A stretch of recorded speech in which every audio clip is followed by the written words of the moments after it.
Khamenei হত্যার প্রতিশোধ নিতে এবার শক্তিশালী হাইপারসনিক ফাত্তা-2 ক্ষেপণাস্ত্র নিক্ষেপ শুরু করেছে ইরান। এছাড়া অপারেশন ট্রু প্রমিস 4-এর অংশ হিসেবে 4টি ব্যালিস্টিক ক্ষেপণাস্ত্র দিয়ে মার্কিন বিমান বাহিনীর রণতরী আব্রাহাম লিঙ্কনকে লক্ষ্যবস্তু করার দাবিও করছে আইআরজিসি। এছাড়া মধ্যপ্রাচ্যে থাকা মার্কিন ঘাঁটিসহ সব ধরনের লক্ষ্যবস্তুতেও মুহুর্মুহু হামলা চালাচ্ছে তেহরান।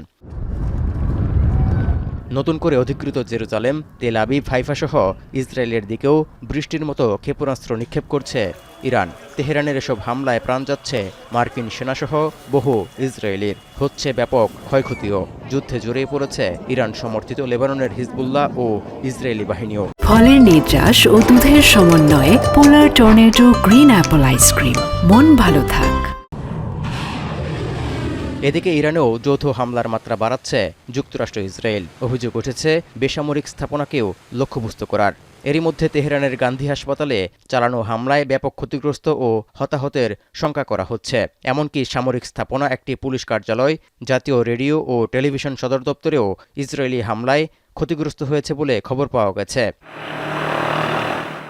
মার্কিন সেনাবাহিনীর দাবি, ইতোমধ্যেই ইরানের অভ্যন্তরে থাকা 1000-এর বেশি গুরুত্বপূর্ণ জায়গায় লক্ষ্যবস্তু করেছে তারা। এতে খামেনি এবং 40 শীর্ষ কর্মকর্তা নিহত হয়েছে বলে দাবিও করা হচ্ছে।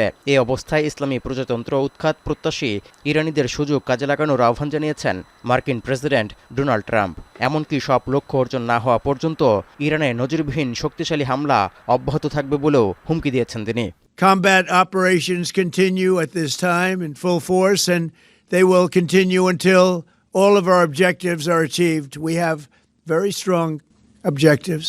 এদিকে সর্বোচ্চ নেতা খামেনিকে হত্যা করে যুক্তরাষ্ট্র ইসরায়েল আন্তর্জাতিক আইন লঙ্ঘন করেছে বলে অভিযোগ তুলেছে ইরান। আর এই কারণে ইরান বাধ্য হয়েই মার্কিন আগ্রাসনের জবাব দিচ্ছে বলে মন্তব্য করেছেন পররাষ্ট্রমন্ত্রী আব্বাস আরাকচি। তবে কূটনীতির জন্য ইরান সর্বদাই প্রস্তুত বলেও বার্তা দিয়েছেন তিনি।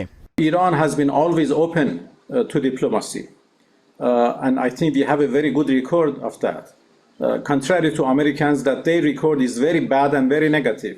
মার্কিন ও ইসরায়েলি হামলায় ইরানের স্কুলে প্রাণহানি বেড়ে প্রায় 200 এবং নতুন আরেকটি হামলায় তেহরানের নীলুফার স্কয়ারে বেশ কয়েকজন সহ মোট নিহতের সংখ্যা 250 ছাড়িয়েছে। তবে ইরানের সাবেক প্রেসিডেন্ট আহমেদিনেজাদ বেঁচে আছেন বলে দাবি করা হচ্ছে। অন্যদিকে ইরানের পাল্টা হামলায় 3 মার্কিন সেনা, 9 ইসরায়েলি সহ মধ্যপ্রাচ্যে প্রাণহানির সংখ্যা বেড়ে প্রায় 20 জনে দাঁড়িয়েছে। এ অবস্থায় অতি দ্রুত যুদ্ধ বন্ধে জাতিসংঘকে কার্যকর ব্যবস্থা নেয়ার আহ্বান জানিয়ে চিঠি দিয়েছে তেহরান। তৌহিদুর রহমান, এখন বিশ্ব।